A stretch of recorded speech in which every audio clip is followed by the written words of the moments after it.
পৃষ্ঠা ৬৫। বহুবিকল্প ভিত্তিক প্রশ্নাবলী বা এমসিকিউ। সঠিক উত্তরটি নির্বাচন করো। মার্ক 1। MCQ type. প্রশ্ন ১। প্রথাগত শিক্ষার অপর নামটি কি? নিয়ন্ত্রিত শিক্ষা বা বিধিবদ্ধ শিক্ষা। ২। প্রথাগত শিক্ষায় শিক্ষার 4টি উপাদানই থাকে। ৩। শিক্ষার 4টি উপাদান হল শিক্ষক, শিক্ষার্থী, পাঠ্যক্রম এবং নির্দিষ্ট স্থান। ৪। প্রথাগত শিক্ষার গুরুত্বপূর্ণ বৈশিষ্ট্য হল পূর্বনির্দিষ্ট উদ্দেশ্য, পরিকল্পিত পাঠ্যক্রম, শিক্ষক শিক্ষার্থীর প্রত্যক্ষ সম্পর্ক, এই সবগুলি। ৫। নিচের কোনটি প্রথাগত শিক্ষার বৈশিষ্ট্য নয়? শিক্ষার্থীর সুযোগ অনুযায়ী ভর্তি। ৬। প্রথাগত শিক্ষার সীমাবদ্ধতা হল শিক্ষায় সুযোগের অভাব, শিক্ষক নির্ভরতা, পরীক্ষা কেন্দ্রিকতা, এই সবগুলি। ৭। নিচের কোনটি প্রথাগত শিক্ষার সীমাবদ্ধতা নয়? ফিডব্যাকের সুযোগের অভাব। ৮। নিচের কোনটি প্রথাগত শিক্ষার বৈশিষ্ট্য নয়? অনির্দিষ্ট ছাত্র সংখ্যা। ৯। নিচের কোনটি প্রথাগত শিক্ষার অন্তর্ভুক্ত নয়? বৃত্তিকালীন শিক্ষা। ১০। পুরোহিত নিয়ন্ত্রিত শিক্ষার হদিশ পাওয়া যায় প্রাচীন যুগে। ১১। নিয়ন্ত্রিত শিক্ষার ক্ষেত্রে নিচের কোন বক্তব্যটি প্রযোজ্য নয়? এই শিক্ষা নির্দিষ্ট নির্ঘণ্টের মধ্যে সীমাবদ্ধ নয়। ১২। কোন শিক্ষা ব্যবস্থায় ছাত্রছাত্রীকে নিয়মিত শ্রেণীতে উপস্থিত থাকতে হয়? নিয়ন্ত্রিত শিক্ষা ব্যবস্থায়। ১৩। কোন প্রকার শিক্ষায় পূর্ব নির্ধারিত সময় এবং পাঠ্যক্রম অনুযায়ী শ্রেণী শিক্ষণের ব্যবস্থা থাকে? নিয়ন্ত্রিত। ১৪। কোন প্রকার শিক্ষা ব্যবস্থায় প্রতিষ্ঠানকে সরকারের পক্ষ থেকে নিয়মিত আর্থিক সাহায্য দেওয়ার ব্যবস্থা আছে? নিয়ন্ত্রিত বা প্রথাগত। পৃষ্ঠা ৬৬। প্রশ্ন ১৫।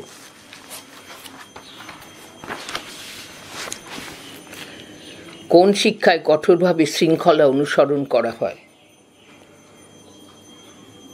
নিয়ন্ত্রিত শিক্ষায়। ১৬। কোন প্রকার শিক্ষা উপযুক্ত যোগ্যতা সম্পন্ন শিক্ষক সরবরাহ করে? নিয়ন্ত্রিত শিক্ষা। ১৭। এসএলসি এর পুরো নাম কি?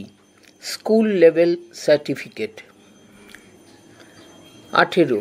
এনসিইআরটি এর সম্পূর্ণ নাম কি? National council of educational research and training. ১৯। বিধিবদ্ধ শিক্ষার উদাহরণ হল বিদ্যালয়, মহাবিদ্যালয় এবং বিশ্ববিদ্যালয়ের শিক্ষা। ২০।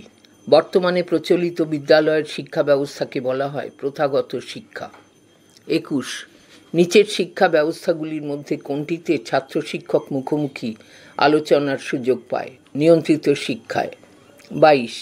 কোন শিক্ষা পদ্ধতিতে সকলকে সুপরিকল্পিত ও নির্দিষ্ট পাঠ্যক্রম অনুসরণ করতে হয়? নিয়ন্ত্রিত শিক্ষা পদ্ধতিতে। ২৩। কোন প্রকার শিক্ষায় নিয়মিত পরীক্ষার ব্যবস্থা থাকে? নিয়ন্ত্রিত শিক্ষায়। ২৪। নিয়ন্ত্রিত ও প্রথা বহির্ভূত শিক্ষার মধ্যে কোনটি কৃত্রিম? নিয়ন্ত্রিত শিক্ষা। ২৫। কোন প্রকার শিক্ষায় সকল শিক্ষার্থীকে একই ছাঁচে ঢালা পাঠ্যক্রমে বাধ্যতামূলক শিক্ষা নিতে হয়? নিয়ন্ত্রিত বা প্রথাগত শিক্ষায়। ২৬। কোন প্রকার শিক্ষায় ব্যক্তিগত বৈষম্যের প্রতি ঠিকমতো নজর দেওয়া হয় না? নিয়ন্ত্রিত শিক্ষায়। ২৭। নিয়ন্ত্রিত শিক্ষা কী প্রকার সুপরিকল্পিত শিক্ষা? নিয়ম ভিত্তিক। ২৮। নিয়ন্ত্রিত শিক্ষা পরিকল্পিত হয় একটি নির্দিষ্ট লক্ষ্য নিয়ে। ২৯। নিয়ন্ত্রিত শিক্ষার একটি নির্দিষ্ট সূচি থাকে। ৩০। ব্যক্তির চাহিদা ও সমাজের প্রয়োজনের পরিপ্রেক্ষিতে কী নির্ধারণ করা হয়? পাঠ্যক্রম। পৃষ্ঠা ৬৭। প্রশ্ন ৩১। নিয়ন্ত্রিত শিক্ষায় পাঠ্যক্রম আগে থেকে নির্দিষ্ট করা থাকে। ৩২। নিয়ন্ত্রিত শিক্ষার ক্ষেত্রে শিক্ষক ও শিক্ষার্থীকে একটি নির্দিষ্ট স্থানে উপস্থিত হতে হয়। 33 নিয়ন্ত্রিত শিক্ষায় শিক্ষক ও শিক্ষার্থীর যে বিষয়টি থাকে না, স্বাধীনতা। 34 নিয়ন্ত্রিত শিক্ষা মূলত পরীক্ষা কেন্দ্রিক। 35 নিয়ন্ত্রিত শিক্ষার ক্ষেত্রে যে কোনো স্তরে কটি প্রবেশপথ থাকে? একটি। 36 প্রথা বহির্ভূত শিক্ষা যদি মুক্ত শিক্ষার সাথে সম্পর্কযুক্ত হয়, তবে প্রথাগত শিক্ষা নিম্নলিখিত কার সাথে সম্পর্কিত? বিদ্যালয় শিক্ষা।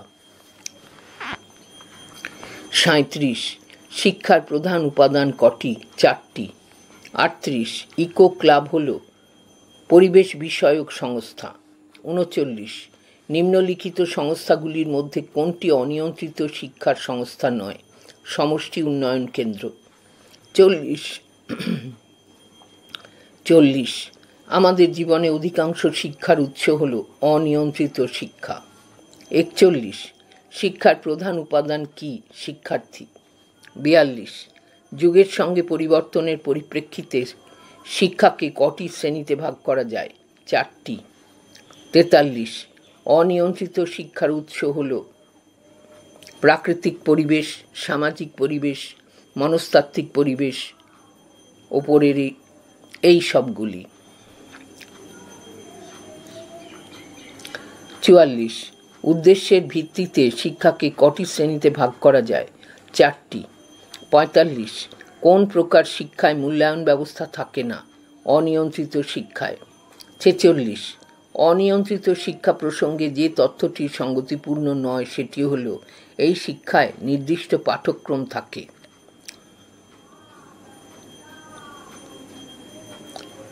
47 অনিয়ন্ত্রিত শিক্ষার বৈশিষ্ট্য হল এই শিক্ষা সর্বদা ঘটে চলেছে, এই শিক্ষাকে নিয়ন্ত্রণ করা সম্ভব নয়, এই শিক্ষা অনুকরণ নির্ভর শিক্ষা, এই ওপরের এই সবগুলি। 48 শিক্ষার গুরুত্বপূর্ণ 4টি উপাদান কি কি? শিক্ষার্থী, শিক্ষক, পাঠ্যক্রম ও বিদ্যালয়। প্রশ্ন 49 পৃষ্ঠা 68।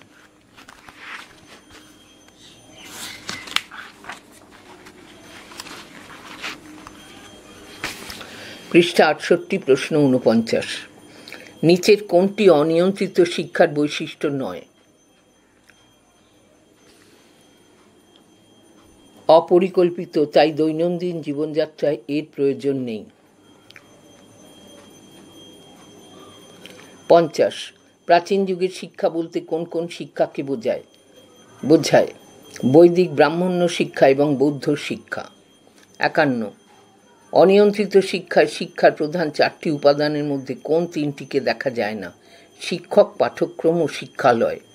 52 অনিয়ন্ত্রিত শিক্ষার মাধ্যম হিসেবে ধর্মীয় সংস্থার গুরুত্বপূর্ণ ভূমিকা হল বিভিন্ন ধর্মীয় বিশ্বাসের মধ্যে সংহতি স্থাপন, ধর্মীয় রীতিনীতি আচার আচরণ সম্পর্কে সচেতন করা, নির্দিষ্ট ধর্মের প্রতি অনুগত করে তোলা, এই সবগুলি।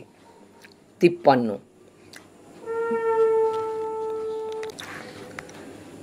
নিচের কোনটি অনিয়ন্ত্রিত শিক্ষা ব্যবস্থার সীমাবদ্ধতা? পরিকল্পিত নয়। 54 শিক্ষা একটি সচেতন ও সুপরিকল্পিত মানবিক প্রয়াস। 55 সমাজে ভালোভাবে বেঁচে থাকার জন্য মানুষের কি প্রয়োজন হয়? শিক্ষা। 56 যুগের সঙ্গে পরিবর্তনের পরিপ্রেক্ষিতে শিক্ষাকে প্রধানত কত ভাগে ভাগ করা হয়েছে? 4 ভাগে। 57 প্রাগৈতিহাসিক যুগের শিক্ষা বলতে নিম্নলিখিত কোন বিষয় রচনার আগের যুগের শিক্ষাকে বোঝায়? ইতিহাস।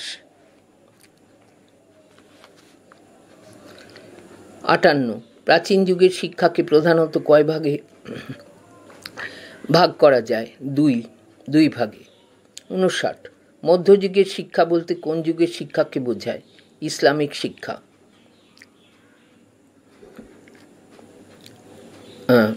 আবার পড়ছি 59 মধ্যযুগের শিক্ষা বলতে কোন যুগের শিক্ষাকে বোঝায়? উত্তর ইসলামিক যুগের। 60 শিক্ষা হল জ্ঞান অর্জনের প্রয়াস। 61 আনুষ্ঠানিক প্রাথমিক শিক্ষার পূর্ববর্তী শিক্ষার স্তরকে কি বলে? প্রাক প্রাথমিক শিক্ষা স্তর। 62 বৌদ্ধ শিক্ষা হল কোন যুগের শিক্ষা? প্রাচীন। 63 আধুনিক যুগে শিক্ষার অন্যতম লক্ষ্য হল ব্যক্তিত্বের বিকাশ সাধন। 64 অনিয়ন্ত্রিত শিক্ষা হল নিয়ন্ত্রণহীন শিক্ষা। 65 অনিয়ন্ত্রিত শিক্ষার প্রধান উপাদান হল জ্ঞান আহরণকারী। পৃষ্ঠা 69 প্রশ্ন 66 কোন শিক্ষা ব্যবস্থায় কোনো কিছুই পূর্ব পরিকল্পিত নয়? অনিয়ন্ত্রিত। 67 ইকো ক্লাব হলো একটি অনিয়ন্ত্রিত শিক্ষা প্রতিষ্ঠান। 68 জাতীয় সাক্ষরতা মিশন প্রতিষ্ঠিত হয় 1988 খ্রিস্টাব্দে। 69 দূরাগত শিক্ষা কী প্রকারের শিক্ষা? প্রথা বহির্ভূত বা বিধিমুক্ত শিক্ষা। 70 মুক্ত বিদ্যালয়ে কী প্রকার শিক্ষা দেওয়া হয়? প্রথা বহির্ভূত শিক্ষা। 71 ভারতে ধর্মীয় সংস্থা দ্বারা পরিচালিত শিক্ষা ব্যবস্থার সর্বোত্তম উদ্দেশ্যটি কী হওয়া উচিত? সব ধর্মের প্রতি শ্রদ্ধাশীল করে তোলা।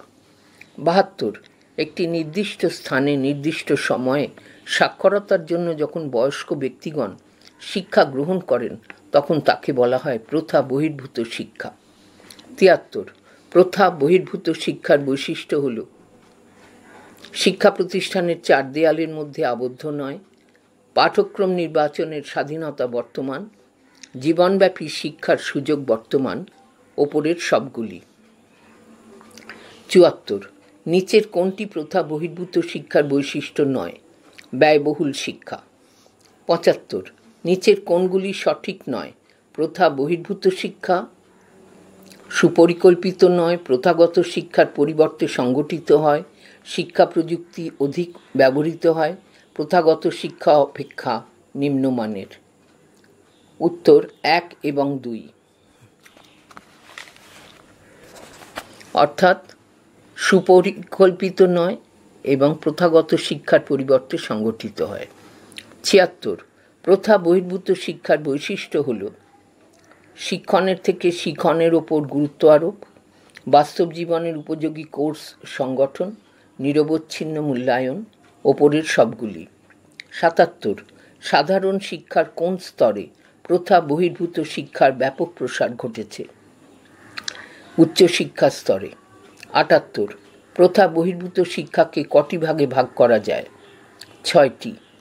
79 দূরাগত শিক্ষা এবং মুক্ত শিক্ষা কোন ধরনের শিক্ষা ব্যবস্থার অন্তর্ভুক্ত?